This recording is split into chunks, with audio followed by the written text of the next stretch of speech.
Certainly the carved doors are the most prominent artistic feature of the architecture of the coastal towns.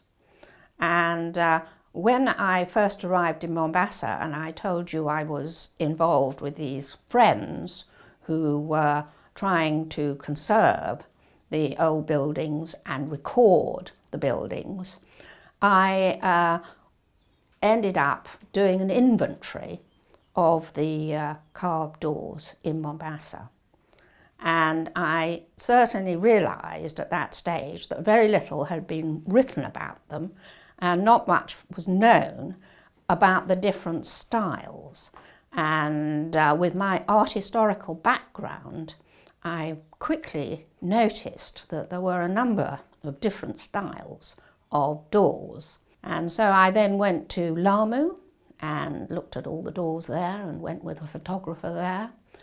And I also went to Zanzibar, which in 1985-86 was just emerging from a rather sort of difficult period where there had been a communist regime, really.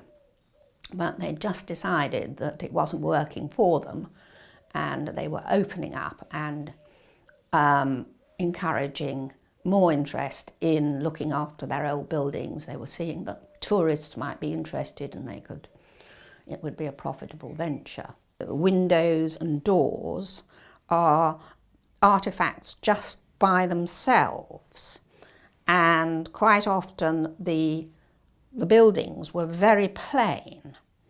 So if you wanted to have a little bit of decoration, it was easy to do it in the door.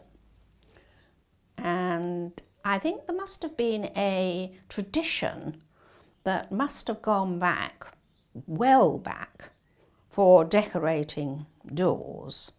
And even in Portuguese times, you hear about, they comment on the wooden doors and in some of the architecture along the Swahili coast. In the time of the Sultan of Zanzibar, it was a status symbol. It became more and more of a status symbol.